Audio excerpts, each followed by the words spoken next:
I've never seen something look so beautiful. Okay, guys. Please, nobody remind me of this already. July, please. Now that that's out of the way, show you guys a couple cool things here. Well, we got my tea set right now. Picked them up for about 40 bucks total. It's a pattern called King James, and it's one of the prettiest patterns I've seen in quite some time. St. James, that's right. St. James, King James is a Oneida flatware pattern actually. St. James is the pattern here. Looks like it's made by E.G. Webster & Son of the International Silver Company. Wow, okay. And it seems to have gotten to my home in decent condition. We got some scuffing here of the silver, so mini dent here. It's not going to ruin anything too badly. With Goodwill, it's just such a fucking crapshoot with how they pack your stuff that sometimes it's, you gotta offer 15% off for the minor dings and dents, you know. It's cool. I think that this could easily go for $100. This tea set, teapot, and then the side piece is $50. So I want $200 for this. I think that's reasonable. Market's kind of sucky lately, but there's still some room for, there's still some liquidity in those really interesting and hard to find patterns. And I think that this one deserves to be classified as that. I've got myself this really weird piece, but it's some kind of stand, and I don't know what it's supposed to serve. But you could put anything on it and make it look really nice. I was trying to polish it up for like 15 minutes, and I gave up because it's been so freaking difficult. This is really, really well set in tarnish, that my polish is having a hard time breaking through, but I think it eventually will because I'm making some progress here. I just hate to have to spend that much time polishing a piece, but I doubt it's going to sell otherwise. People don't really like this look, even though it appears that the silver is fine, even though the polishing is not going, even though the tarnish has been very bad, which means to me that there's a decent layer of silver to have been able to protect this piece without the tarnish going into the base metal and showing pitting, or maybe this base metal doesn't show pitting as much as other ones, I don't know. And the maker is Tufts of Boston. I think his name's James Tufts. James W. Tufts of Boston. They have some really cool pieces, and they are a vintage maker. I do think that they went out of business early on, and you don't see them past like 1900. I was talking about these the other day. Look, let's talk about this. These are butter curlers. I have only a bottom of one. I'm missing the top part, but maybe I can still sell it off. People are paying decent amount. Last month I talked about finding another butter curler, and I already got rid of it for 75 bucks. And then I picked up this one, which appears to have been made in France, so maybe that gives it a nice premium to the one that I sold for 75 bucks. So maybe I'm gonna go for 150. I don't know, shoot for the stars, I guess. Got it really cheap. This was the only thing worth anything in a whole box of trash, and unless I knew that this was valuable, I would have passed on it as well. So sometimes knowledge is power. These things always kind of like bug me a little bit, because I know that they're vintage and they look really neat, but not much of a market for them. They are old crumb catchers. You chew off the scraps of your table. Well, sometimes your servant did. Your butler. Call these butlers. Silent butlers. hard sell though. I think there's a market for them. I probably just ask too much because there's probably a lot around still. So I guess I'll try 25 bucks this time. And I was talking about pewter before. Pewter. Look what I found.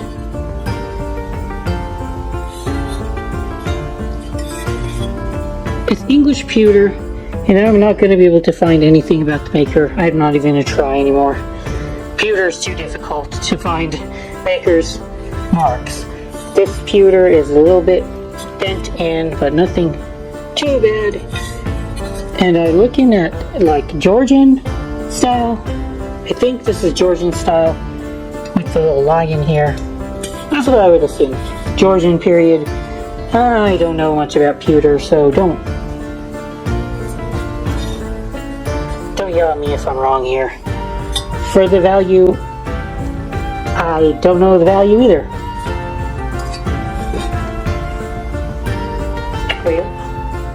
Oh, I'll talk about this first.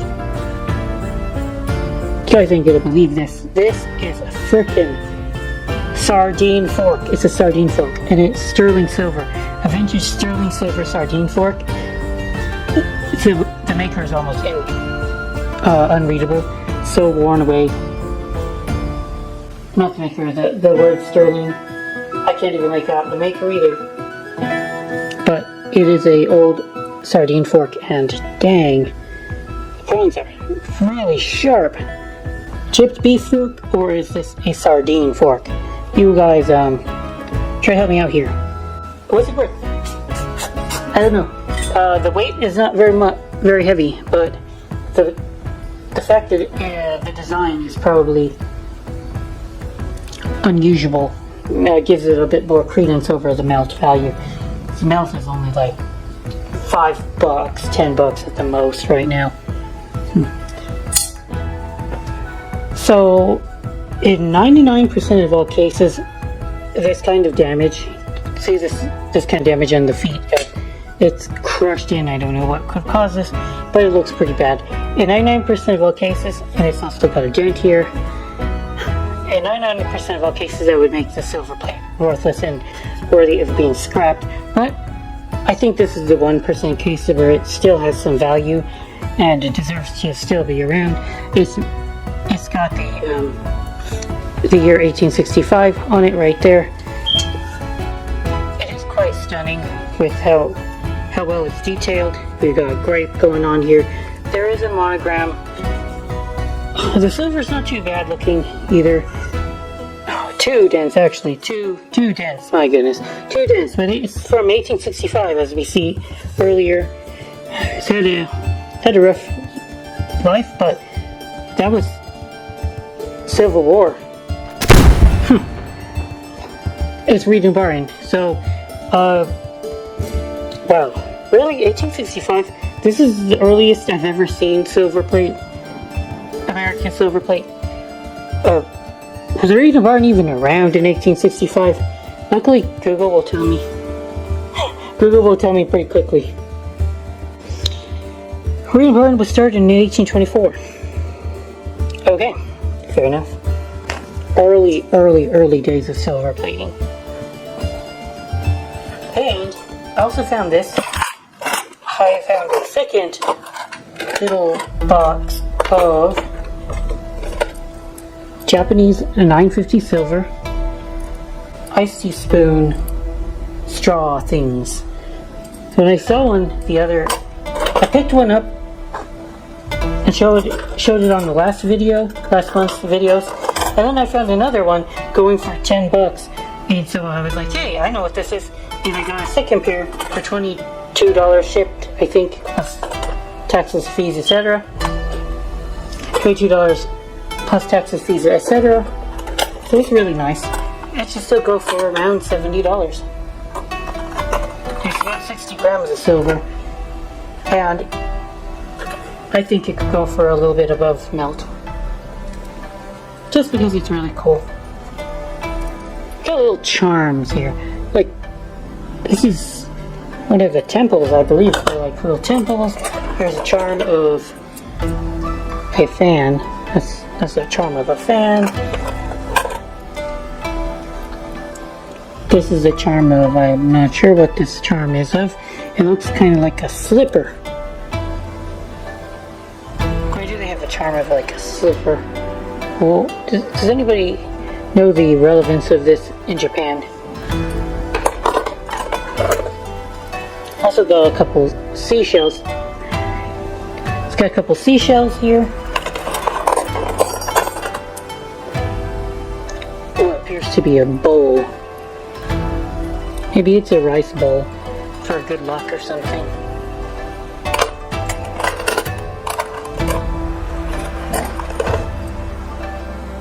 Oh, here's another little temple.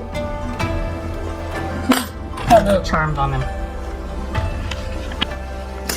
So, I just pulled a huge victory today in plate, and it came in with this this fancy looking cedar chest box. I don't think it's complete because it's kind of missing the ability to close properly, and it is got this writing on it. Sturdy, trademark, Francis F. Hamilton Co. So this was from the Hamilton Silver Company. This chest, inscribed by Margaret. So it was made in like 1926, something like that. I don't know if that means it's the 580th box they made or whatever, but it's quite neat and it's in okay shape for a 100-year-old box, I guess. But when I pulled out of it, it is a whole bunch of this stuff. Suffolk. The pattern is Suffolk and it's W.M.A. Rogers. Wow, what to say about it? It seems to go for about $5 to $7 a piece. Doesn't seem to be selling like hotcakes, but people are asking for a decent amount for it. It seems to be a particularly rare pattern, especially by W.M.A. Rogers. There are some patterns by W.M.A. Rogers that don't sell for crap, and I hope this isn't one of those, because I've got at least 50 pieces of this, and at $5 each, I've got around $250, $300 of silver plate, if I can ever get it sold. That's the hard part.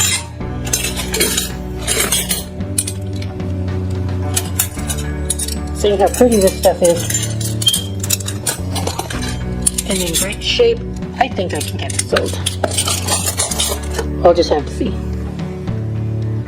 So, I have a bunch of this silverware. I got it for a really good price, but it's good silverware, don't get me wrong, but it's so niche. It's like, so on the bottom, we've got the name Schneithorst. Schneithorst? No, I'm not German, so I don't know how to pronounce that. But this appears to have been a restaurant and bar based in St. Louis over here, and I've got like all of it. So this restaurant is closed now. It's out of business. So what I think happened is that they ended up donating all of their silverware, and I picked it up. That's the thing about this, is that this stuff will sell incredibly slow, but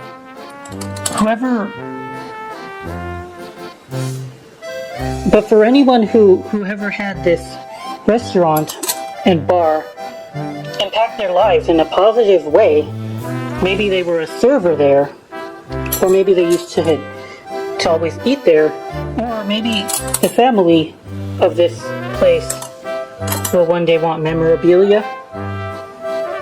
Well, they'll come to me and they'll nibble at it a little bit. You know, $10 a piece.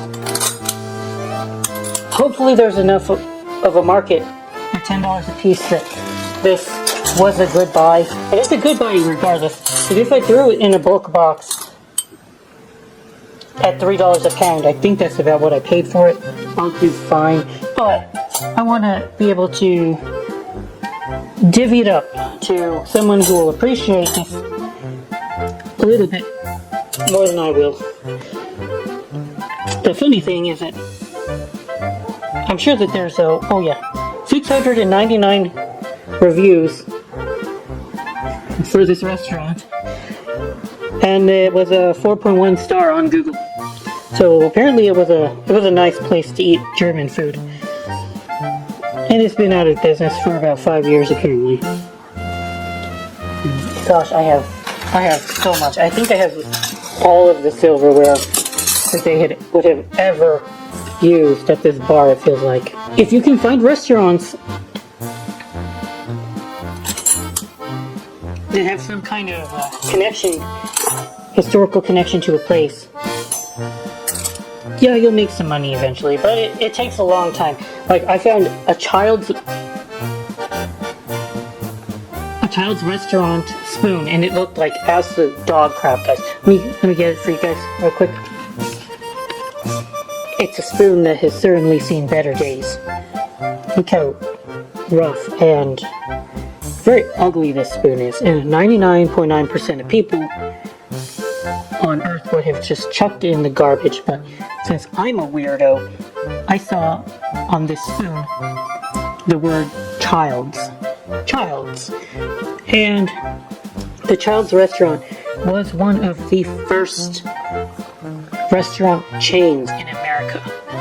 So even this very ugly spoon, because it has a historical connection to one of the first restaurant chains in America, I have been able to sell this for $19 to somebody who claims to be related to the Child's family. So I was happy that this goes to somebody who will appreciate this.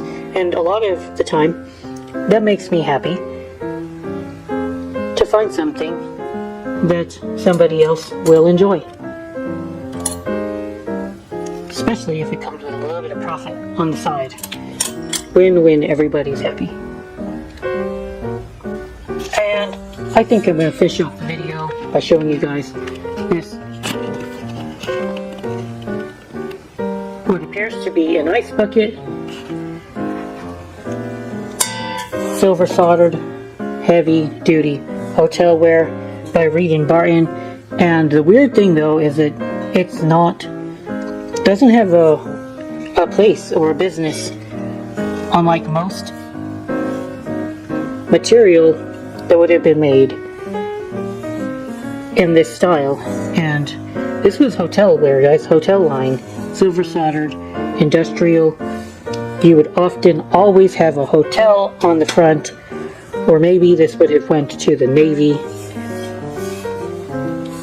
A steamship, perhaps, I could believe that. But for having no name whatsoever, that kind of makes this an anomaly, because they didn't sell this to the average consumer. This was not the kind of product that they would have advertised to Joe and Jane. So, not sure what to think of it. It seems to have sold on First Dibs. I believe that's where I saw one of these being sold for over $200. First Dibs First Dibs kind of has a bit of pricing power that I do not, because of the clientele that purchase from First Dibs. They are very well to do, and often it's interior designers that are shopping with a budget that can afford First Dibs. I usually do not price my stuff at that rate, or else I will never sell anything. But I would estimate an ice bucket like this by Reed & Barton, silver soldered, to go for over $100, and I needed to go for at least $60 in order to profit a decent amount off it. So I think I got it for about $30, plus around $10 or $15 shipping, if I remember correctly.